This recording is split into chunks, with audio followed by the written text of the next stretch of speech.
সবাইকে জয় যিশু। আমাদের মহান প্রেমময় পিতা প্রভু যিশু খ্রিস্টের নামে আমি আজকে রাত্রিতে সবাইকে স্বাগত জানাই। আসুন আমরা ঈশ্বরকে ধন্যবাদ দিই যে তিনি আমাদেরকে এই সময় করে দিয়েছেন, আমরা তার সম্মুখে উপস্থিত হতে পেরেছি। তাই প্রিয় ভাই বোনেরা, আসুন আমরা ঈশ্বরের বাক্য থেকে আজকে পাঠ করি এবং প্রার্থনায় যাই। আমরা আজকে দেখব যে আমাদের জীবনে নিরাশা বা হতাশা কেন চলে আসে। কারণ আমরা কখন নিরাশা হই, যখন আমাদের কোনো কিছু মনের মতো হয় না বা আমাদের কোনো কিছু হারিয়ে যায়, কোনো কিছু নষ্ট হয়ে যায়, তখন আমরা নিরাশা বা হতাশায় চলে আসি। যখন আমরা কোনো কিছুতে সফল হই না, তখন আমাদের জীবনে নিরাশা হয়ে যায়। কখনো আমাদের নিজেদের সম্পর্ক যখন আমাদের ঠিক থাকে না, যখন আমাদের সন্তানেরা আমাদের কথা শোনে না, যখন আমরা কাউকে কোনো কিছু বলে আমাদের নিজের মনের মতো করে বোঝাতে পারি না, তখন আমাদের জীবনে নিরাশা চলে আসে। তাই আমরা দেখি যে বাইবেলেও আমরা অনেক জায়গায় দেখি যে অনেকজনের জীবনে দেখি যে নিরাশা এবং হতাশা এসেছিল, কিন্তু তারা কিভাবে সেই নিরাশা এবং হতাশা থেকে নিজেদেরকে ওভারকাম করতে পেরেছিল, তার উপরে বিজয় পেয়েছিল, আমরা সেটা দেখব। আমরা দেখি যে দাউদ তার জীবনে অনেক নিরাশা, অনেক হতাশা এসেছিল, কারণ তিনি অনেক সংকটের মধ্য দিয়ে গেছিলেন। আমরা দাউদের জীবনে দেখব গীত সংহিতা তার 42 সংখ্যার 11 পদে আমরা যখন পড়ব, তখন আমরা দেখব দাউদ এখানে বলছেন, হে আমার প্রাণ, কেন অবসন্ন হও, আমার অন্তরে কেন ক্ষুব্ধ হও, ঈশ্বরের অপেক্ষা করো, কেননা আমি আবার তার স্তব করিব, তিনি আমার মুখের পরিত্রাণ ও আমার ঈশ্বর। অর্থাৎ দাউদ এখানে প্রচণ্ড নিরাশা এবং হতাশার মধ্যে ছিলেন, কিন্তু তা সত্ত্বেও তিনি ঈশ্বরের উপরে কিভাবে তিনি ভরসা রাখতেন, আমরা সেটা এখানে দেখলাম। আমরা যদি গীত সংহিতা তার 55 সংখ্যার গীতে 5 পদে যদি আমরা পাঠ করি, আমরা দেখব, ভয় ও কম্প আমাতে প্রবেশ করিয়াছে, আমি মহাত্রাসে আচ্ছন্ন হইয়াছি। অর্থাৎ দাউদ অনেক বড় ভয়ের মধ্যে, অনেক বড় ত্রাসের মধ্যে ছিলেন, কারণ তিনি যখন তার জীবনে যখন তিনি পাপকে প্রবেশ করিয়েছিলেন, তখন তার জীবনে অনেক হতাশা, অনেক নিরাশা নেমে এসেছিল। কিন্তু দাউদ কিভাবে সেখান থেকে বিজয় লাভ করলেন, আমরা দেখি যে দাউদ ঈশ্বরের উপরে ভরসা রেখেছিলেন এবং ঈশ্বরকে সর্বদা তিনি ধন্যবাদ দিয়েছিলেন।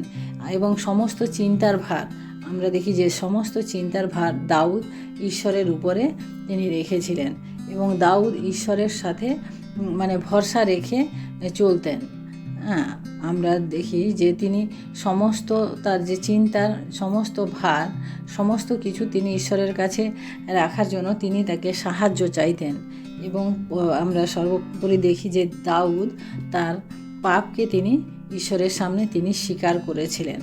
কারণ পাপ যদি আমাদের জীবনে গুঁড়ি মেরে বসে থাকে, তাহলে আমরা কিন্তু এই নিরাশা হতাশা থেকে কখনোই বেরিয়ে আসতে পারবো না। কারণ আমাদের পরিস্থিতি যেরকমই হোক না কেন, আমরা যদি ঈশ্বরের বাক্যের উপরে বিশ্বাস করি, ভরসা করি, তাহলে আমরা সেখান থেকে আমরা বিজয় লাভ করতে পারি। কিন্তু আমাদের জীবনে যদি পাপ প্রবেশ করে থাকে, সেই পাপ থেকে আমরা কিন্তু কখনোই আমাদের নিরাশা হতাশাকে দূর করতে পারবো না। কারণ নিরাশা হতাশা হচ্ছে ঈশ্বরের দেওয়া নয়, কিন্তু এটা হচ্ছে শয়তানের একটা হাতিয়ার, এবং এই হাতিয়ার প্রয়োগ করে শয়তান আমাদিগকে নষ্ট করতে চায়, আমাদের জীবনে প্রবেশ করে নেয় এবং আমাদেরকে আস্তে আস্তে করে সেখান থেকে ঈশ্বরের বাক্য থেকে আমাদেরকে সরাতে থাকে এবং আমাদেরকে বিনষ্ট করতে থাকে।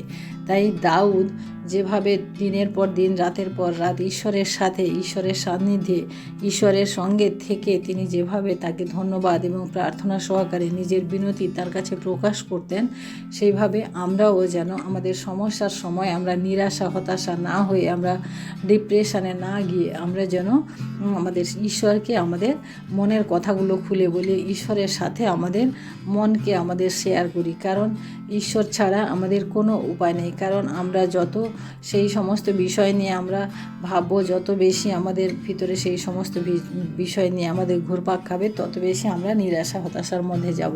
আর সেই নিরাশা হতাশা আমাদের জীবনকে আরও নষ্ট করে দেয়, শেষ করে দেয়। তাই কখনো সেখান থেকে আমরা বিজয় লাভ করতে পারি না। কিন্তু আমরা যদি সমস্ত আমাদের প্রত্যেকের জীবনে সমস্যা থাকবে, প্রত্যেকের জীবনে পাপ আছে, কিন্তু আমরা যদি সেই সমস্ত কিছু আমরা যদি ঈশ্বরের উপরে রেখে আমরা যদি এগিয়ে চলি, তাহলে আমরা সমস্ত নিরাশা থেকে, সমস্ত হতাশা থেকে আমাদের মুক্তি লাভ করতে পারবো। কিন্তু সেটা যদি আমরা মনের মধ্যে রেখে দিই, আমাদের কোনো লাভ হবে না, বরং ক্ষতি হবে। আমরা দেখি যে যিশুর জীবনে, নতুন নিয়মে আমরা যদি দেখি যে যিশুর জীবনেও ক্ষণিকের জন্য নিরাশা এসেছিল। আমরা যখন মার্ক লিখিত সুসমাচার তার 14 অধ্যায় 34 পদ আমরা যখন পাঠ করি, এখানে ঈশ্বর বলছেন যে আমার প্রাণ মরণ পর্যন্ত দুঃখার্ত হইয়াছে, তোমরা এখানে থাকো আর জাগিয়া থাকো। অর্থাৎ যখন সেই গেতসেমানি বাগানে সেই মর্মান্তিক দুঃখ ভোগ হবে, তার আগে যিশু কিন্তু বুঝেছিলেন যে পরে আমার কি হবে। তাই তিনি প্রচণ্ড ব্যাকুল হয়ে উঠেছিলেন। কিন্তু সেখানে কিন্তু তিনি সেই ব্যাকুলতার মধ্য দিয়ে তিনি কিন্তু হতাশায় চলে যাননি। তিনি কিন্তু ঈশ্বরের কাছে প্রার্থনার জন্য পুরো হাঁটু গেড়ে তিনি প্রার্থনার জন্য পর্বতের উপরে চলে গিয়েছিলেন। আমরা দেখি যে তার শিষ্যদেরকে বললেন, তোমরা এখানে থাকো, আমি একটু এগিয়ে গিয়ে আমি ঈশ্বরের সাথে আমি প্রার্থনা করব।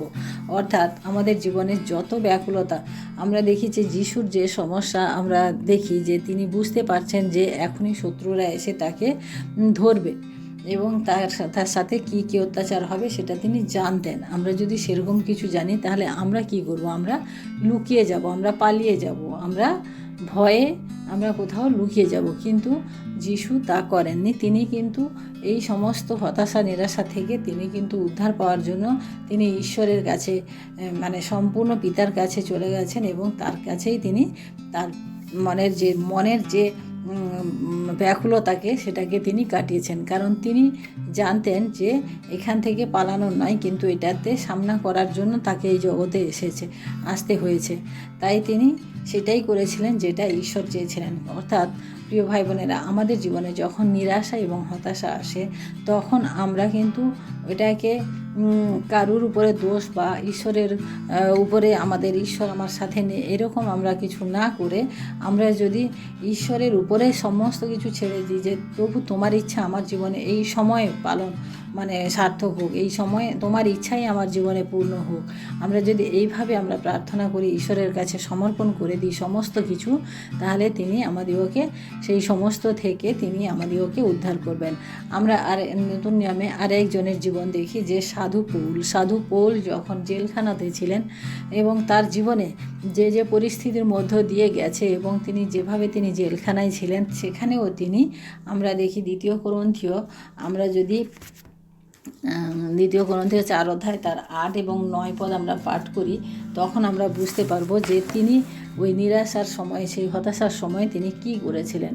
আমরা 8 এবং 9 পদ পাঠ করি। দ্বিতীয় করন্থীয় তার 4 অধ্যায় 8 এবং 9 পদ। আমরা সর্বপ্রকার ক্লিষ্ট হইতেছি, কিন্তু সংকটাপন্ন হই নাই, হতবুদ্ধি হইতেছি, কিন্তু নিরাশ হই নাই, তাড়িত হইতেছি, কিন্তু পরিত্যক্ত হই নাই, অধক্ষিপ্ত হইতেছি, কিন্তু বিনষ্ট হই নাই। অর্থাৎ সাধু পৌল এখানে তার জীবনে এত কিছু ঘটছে, এত কিছু হয়ে যাচ্ছে, কিন্তু তিনি কখনোই নিরাশা বা হতাশা হননি। তিনি যখন জেলখানাতে ছিলেন, তখন তিনি ফিলিপীয় মণ্ডলীতে এই পত্র লিখেছিলেন। সেখানে তিনি বারবার বলেছেন যে তোমরা প্রভুতে আনন্দ করো, আমি পুনরায় বলিব তোমরা আনন্দ করো। অর্থাৎ তিনি বারবার সেই যে মানুষ জেলখানার মধ্যে হাত পা বাঁধা অবস্থায় থাকে, সেই মানুষ কি করে চিঠির মাধ্যমে অন্যকে উৎসাহিত করতে পারে যে আমি তোমাদেরকে বলছি তোমরা আনন্দ করো। অর্থাৎ নিজের জীবনে এত বড় সংকট, তারপরেও তিনি বলছেন যে তোমরা আনন্দ করো। অর্থাৎ তিনি ঈশ্বরকে চিনেছিলেন, ঈশ্বরকে জেনেছিলেন এবং ঈশ্বরের যে আনন্দ, যে শান্তি তার মধ্যে ছিল। তাই তিনি এই সমস্ত সংকট থেকেও তিনি হতাশা বা নিরাশায় যাননি। তাই প্রিয় ভাই বোনেরা, আমি আজকে বলবো যে আমাদের প্রত্যেকের জীবনে কোনো না কোনো বিষয়ের উপরে আমাদের নিরাশা এবং হতাশা রয়েছে, কিন্তু সেই সমস্ত থেকে আমরা ওভারকাম অর্থাৎ বিজয় লাভ করার জন্য আমাদের একমাত্র ঈশ্বরের প্রয়োজন রয়েছে, ঈশ্বরের বাক্যের প্রয়োজন রয়েছে। কারণ এই জগতে আমরা কোনো কিছু দিয়ে আমাদের জীবন থেকে মনের থেকে নিরাশা বা হতাশাকে আমরা দূর করতে পারি না। একমাত্র ঈশ্বরের বাক্য আমাদের জীবন থেকে সেই নিরাশাকে এবং হতাশাকে বের করতে পারে। তাই প্রিয় ভাই বোনেরা, আমরা প্রতিনিয়ত ঈশ্বরের বাক্য আমরা পাঠ করি এবং আমাদের ঈশ্বরের বাক্যে আরও আমরা মজবুত হই। যত বেশি ঈশ্বরের বাক্য আমাদের মধ্যে থাকবে তত বেশি নিরাশা এবং হতাশা তত বেশি দূরে চলে যাবে। কারণ ঈশ্বরের বাক্য হচ্ছে আমাদের জীবনের খাদ্য এবং নিরাশা হতাশা হচ্ছে শয়তানের হাতিয়ার, যে আমাদের জীবনে প্রবেশ করে এবং আমাদের জীবনকে খণ্ড বিখণ্ড করে দেয়। আমরা জানি যে এই বর্তমান সমাজে আমাদের সম্পর্কে অনেক কি বলবো টানাপোড়ান চলছে। সন্তানের সাথে পিতামাতার, স্বামীর সাথে স্ত্রী, পরিবারের সাথে পরিবারের বড়জনের সাথে ছোট জনের, প্রত্যেকের সাথে আলাদা আলাদাভাবে একটা পরিস্থিতির শিকার হচ্ছে, খারাপ পরিস্থিতির মানুষ শিকার হচ্ছে। কিন্তু এই সমস্ত পরিস্থিতি থেকে নিজেদেরকে বিজয় লাভ করতে হলে আমাদের একমাত্র প্রভু যিশুরই প্রয়োজন রয়েছে। কারণ প্রভু যিশু যেখানে আছেন, আমরা জানি না যে ঘরে যিশু আছেন কত আনন্দ। আমাদের সেই আনন্দটাকে ধরে রাখতে হলে আমাদের প্রভু যিশুকে আমাদের জীবনে প্রয়োজন। কারণ প্রভু যিশু যদি না থাকেন তাহলে আমাদের জীবনে কে থাকবে? শয়তান থাকবে। আর শয়তান থাকা মানে তার যে অস্ত্রশস্ত্র, তার যে হাতিয়ার, সেগুলি আমাদের জীবনের জন্য সে প্রয়োগ করবে। তাই প্রিয় বন্ধুরা, আমরা আজকে দেখি যে আমরা কতটা আমরা নিজেদের জীবনে আমাদের প্রভু যিশুকে আমরা নিতে পেরেছি। কারণ যত বেশি প্রভু যিশু আমাদের মধ্যে থাকবেন তত বেশি আমরা শয়তানের থেকে দূরে থাকব। তাই আসুন আমরা আজকে রাত্রিতে প্রার্থনা করি এবং ঈশ্বরকে ধন্যবাদ দিই। Hallelujah, hallelujah, hallelujah. মহান প্রেমময় পিতা, তোমার মহানামে ধন্যবাদ প্রশংসা করি প্রভু। আজকের এই সুন্দর সময় প্রভু গো, তুমি আমাদেরকে সাহায্য করলে তোমার এই সুন্দর বাক্য পাঠের মধ্য দিয়ে, সুন্দর শিক্ষা লাভের মধ্য দিয়ে। তাই তোমায় ধন্যবাদ করি প্রভু। সারাটা দিন তুমি আমাদের সঙ্গে ছিলে, আশীর্বাদ করেছো। সমস্ত অঘটন, সমস্ত দুর্ঘটনা থেকে তুমি আমাদেরকে উদ্ধার করেছো। তাই তোমাকে ধন্যবাদ দিই পিতা। তোমার কাছে এই রাত্রি ভার রাখি প্রভু। এই রাত্রিতে আমাদের প্রত্যেককে তুমি সুন্দর সুরক্ষা করো, আশীর্বাদ করো এবং সুন্দর সুনিদ্রা দাও প্রভু। এবং প্রতিদিনের মতো প্রভু আমরা যেন আগামী সকালে উঠে আবার তোমার আরাধনা প্রশংসা করতে পারি। তোমায় ধন্যবাদ, তুমি আমাদের সাহায্য করো। ধন্যবাদ করি প্রভু তোমার সমস্ত বিষয়ের উপরে। আমার সমস্ত মন্দতা আমার জীবন থেকে তুমি দূর করো প্রভু। এবং প্রত্যেক ভাই বোনরা যারা আমার এই প্রার্থনা শুনছেন এবং শুনবেন, তাদের প্রত্যেকের জীবন থেকে প্রভু তোমার সেই মন্দের শয়তানের যে মন্দতা রয়েছে সেই সমস্ত কিছু তুমি দূর করো এবং প্রত্যেককে প্রভু তোমার বাক্যে স্থির থাকতে তুমি সাহায্য করো। কারণ প্রত্যেকের জীবনে কম বেশি নিরাশা এবং হতাশা রয়েছে। সেই সমস্ত কিছুকে প্রভু আমরা ডাক্তার দেখে, বই দেখে নয় প্রভু, কিন্তু তোমার কাছে আমরা সেই সমস্ত কিছু সমাধান পেতে পারি। তাই প্রভু প্রত্যেক প্রিয় ভাই বোনদেরকে তুমি রক্ষা করো, দয়া করো এবং তোমার অনুগ্রহে তাদেরকে বৃদ্ধি করো। সমস্ত মহিমা গৌরব প্রশংসা তোমাকে দিয়ে এই বিনতি প্রার্থনা চাই আমাদের মুক্তিদাতা ত্রাণকর্তা প্রভু যীশু খ্রিস্ট তোমারই নামে, আমেন। সবাইকে জয় যিশু। সবাই ভালো থাকবেন, সুস্থ থাকবেন। আজকে রাত্রি সবার শুভ হোক। জয় যিশু।